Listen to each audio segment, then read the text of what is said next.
সূর্য আর দীপার সুখের সংসার ভাঙতে শেষে আবারও ফিরে আসলো মিশকা। এবার ছদ্মবেশ নিয়ে দীপাকেই খুন করলো সে।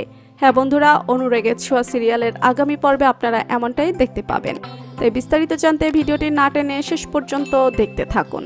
সুপ্রিয় দর্শক, অনেক বাধার কারণে আলাদা হয়ে যায় সূর্য আর দীপা। তবে উপরওয়ালার ইচ্ছায় আবারও একে অপরকে তারা খুঁজে পায় কলকাতায় এবং শেষে সব বাধা অতিক্রম করে তারা এক হয়।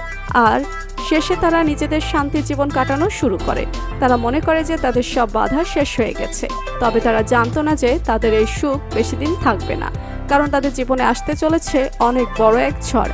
বর্তমানে দেখা যায় যে উর্মি যেই অর্গানাইজেশনে মডেল হিসেবে কাজ করতে যায় সেখানে দীপা স্পন্সর করে।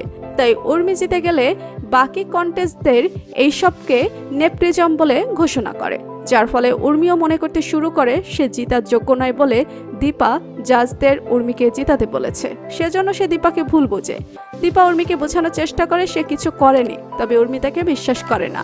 এমনকি জয়ও তাকে ভুল বোঝে। সেজন্য তারা সিদ্ধান্ত নেয় যে তারা বাড়ি ছেড়ে চলে যাবে। দীপা তাদের আটকানোর চেষ্টা করে, তবে উর্মি আর জয় এইবার তার কথা শুনে না এবং তাদের ছেলেকে নিয়ে বাড়ি থেকে বেরিয়ে যায়। এদিকে দীপা এসবের জন্য নিজেকে দোষ দিতে থাকে। সে বুঝতে পারে যে তাদের বড় পরিবার শেষে ভেঙেই পড়েছে।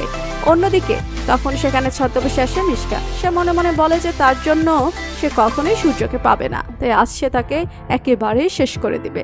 সেজন্য মিশকা বন্দুক বের করে সকলের সামনে দীপার বুকে অনেকগুলো গুলি চালিয়ে দেয়। আর তখন আশেপাশের সকলে এই দৃশ্য দেখে চমকে যায়। আর তখন মিশকা দীপাকে রক্তাক্ত অবস্থায় নিচে পড়ে থাকতে দেখে হাসতে থাকে এবং বলে, আমি জিতে গিয়েছি দীপা। এই বলে সে সেখান থেকে পালিয়ে যায়। তো প্রিয় দর্শক, এবার কি তাহলে শেষে মিশকা দীপাকে শেষ করেই ফেলবে এবং নিজের প্রতিশোধ নিতে পারবে? আপনাদের কি মনে হয়?